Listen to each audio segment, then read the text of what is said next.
Today we're going to show you some items that show up in cabinets, closets, and places like that that can sell for some insane amounts of money.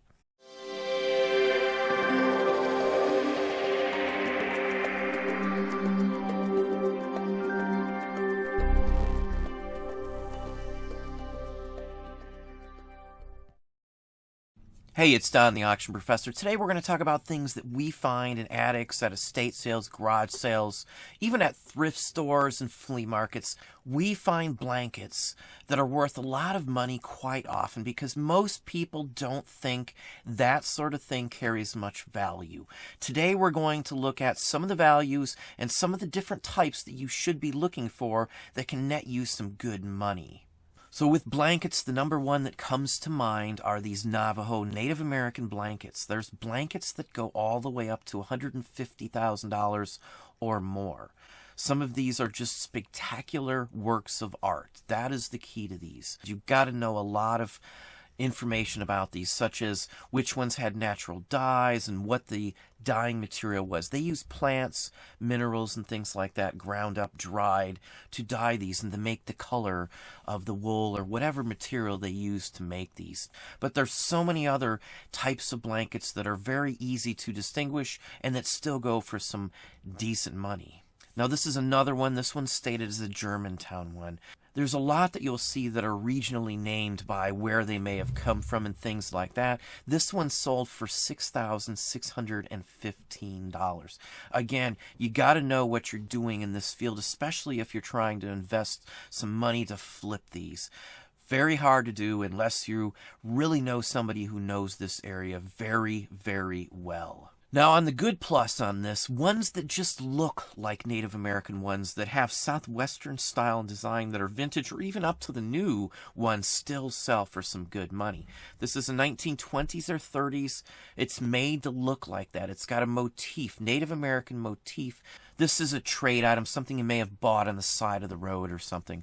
$750. When I go to estate sales, I always check out closet tops, any trunks or anything like that for stuff like this. We're going to show you some other ones that will turn up more often than this sort of thing. Now, there's a ton of makers of blankets, even back in the 20s and 30s, such as Pendleton. Pendleton still makes blankets that go for hundreds and hundreds of dollars. We're going to look at a bunch of those at the end as well. This is an earlier one, 1920s, but some of these, this is a Guatemalan one, some of these even newer ones, if they're rendered and done very well, can still sell for hundreds of dollars. This one went for $330. Now here's a Hudson Bay blanket. Now these go way back as well as new and modern ones also. Most of them are well sought after. It's a pattern, a style, as you can see. These are wool in from England, a very fine import indeed. Here's another one. This is a purple striped one here. Hudson, the same thing. Wool. It's a camp blanket. A lot of these date back to the early camping era of the 1920s and 30s as well. Very fine. $500 on this one here. Attics are good to find these sorts of things. Garages, basements, barns for sure. People use some of these to pack up and move. They'd throw them over dressers and things like that so they wouldn't get damaged. And we do find these mixed in with moving supplies even on occasion. Now this is a beacon. This is a vintage 1930s beacon camp blanket. Very unique pattern. Some people do mix these up when the label is gone as like a Native American piece. You got to know the difference. They've got very specific patterns on these. They're made to resemble a Native American blanket. Very obviously, camping and Boy Scouts and Girl Scouts were a fad right back then in that era, their heyday. $750 on this one as well. Now here's a Cashmere Deluxe by John Atkinson.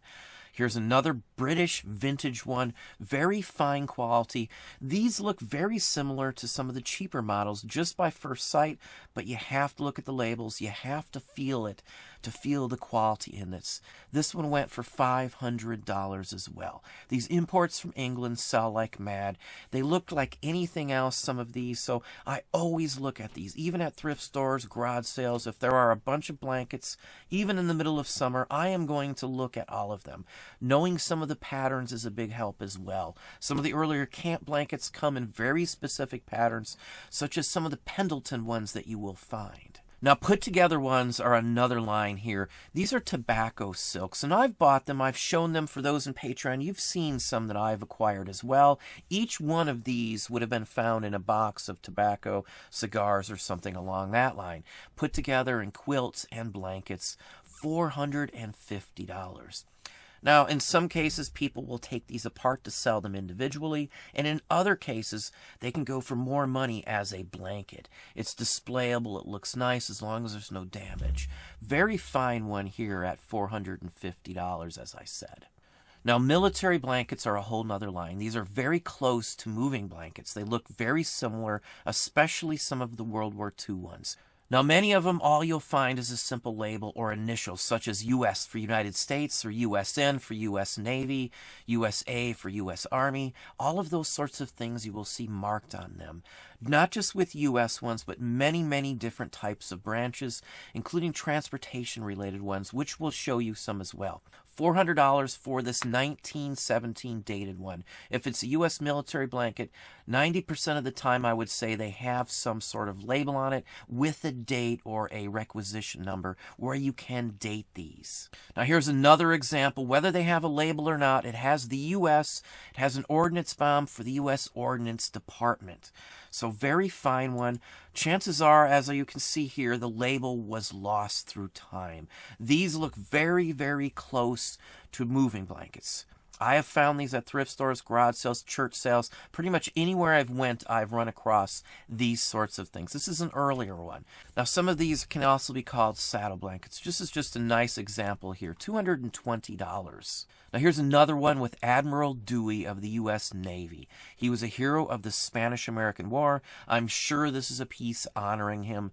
$300. Patriotic ones go very, very well also. Here's another 1930s or 40s.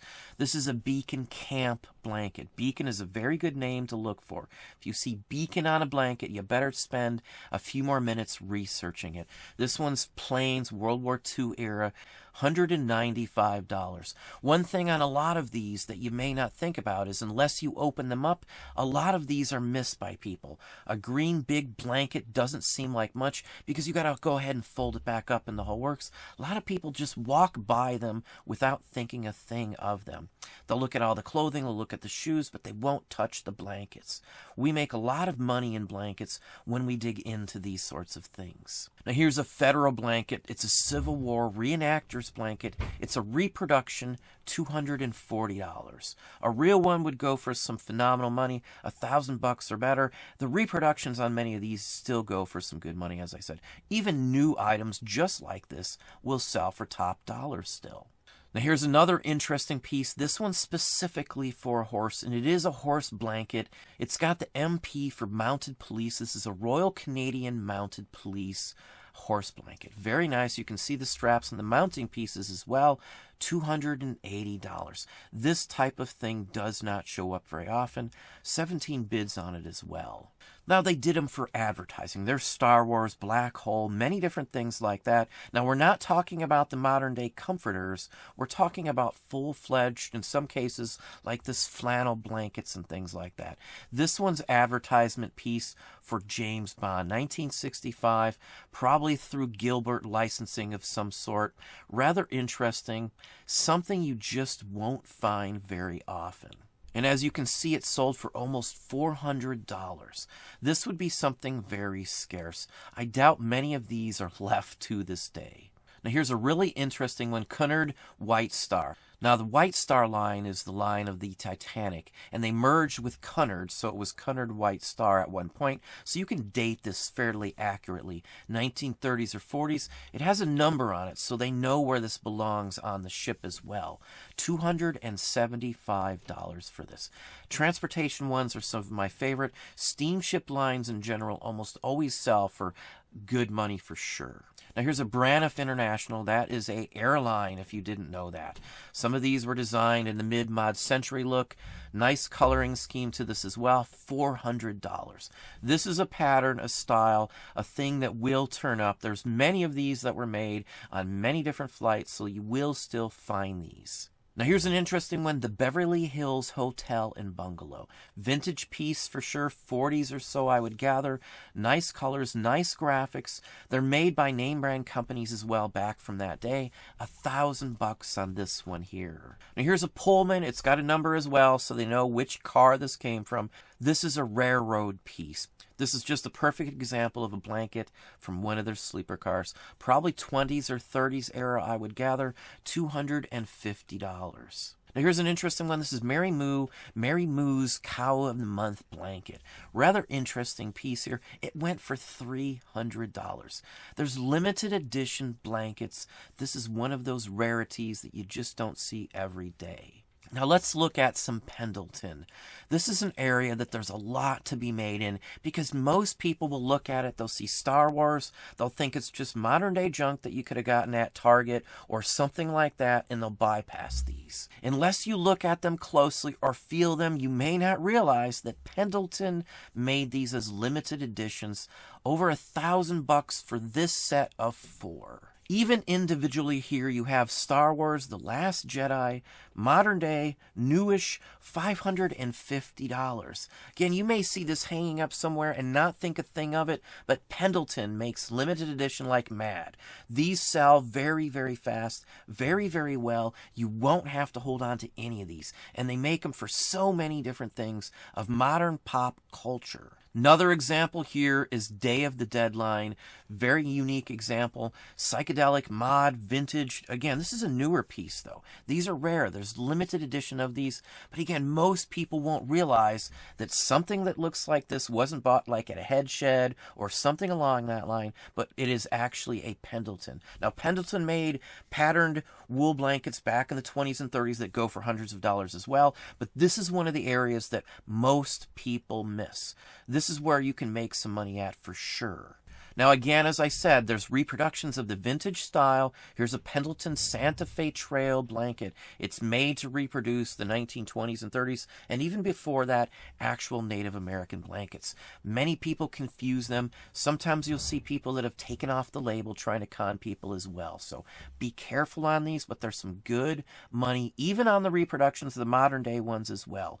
$410 for this limited edition Pendleton. Now here's a Pendleton from Harry Potter. $314. There's a whole line of Harry Potter ones even. There's Disney ones. There's all sorts of these Pendleton blankets that go for some insane amounts of money. Smokey the Bear right here. Another Pendleton. They're all wool, very fine quality. All it takes is you to touch your hand on it and you should recognize the quality immediately on these. These are a typical Pendleton feel to them. Very fine quality, $260. Now here's another one of those that most people would never assume is a Pendleton. The Grateful Dead. I mean, come on, this is something that most people will see at a head shop. If they see this hanging somewhere, that's what they're going to assume it is, unless they're a Grateful Dead fan or something along that line. $260 for this one here. Now, of course, there's many other high designer ones. I've never run into one of these, you know, like a Gucci or a Chanel or a Louis Vuitton. But they are out there. They sell for some insane amounts of money. There are reproductions. There's con jobs on these, just like anything else. Black market versions. So you got to be very, very careful. You can get dinged very easily on almost any site for selling one of these sorts. The Pendleton are your best bet, in all honesty, if you're going to sink some money into something that will sell for some high dollars. But that's what I have for you today. Well, there you are. Hopefully you enjoyed the video. If you did, please hit that like button down below. You can also hit the bell icon to be notified if I post new content or go live. Subscribe and tell all your friends.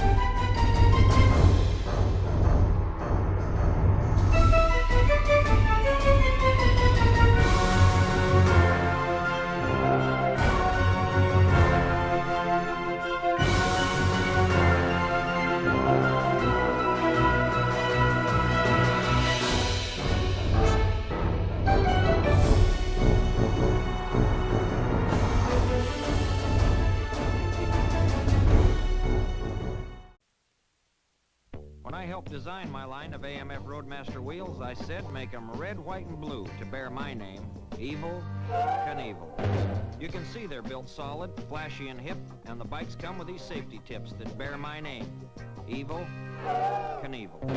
So if your kids are thrilled, I know just how they feel. These wheels are real exciting and bear my name, Evel Knievel.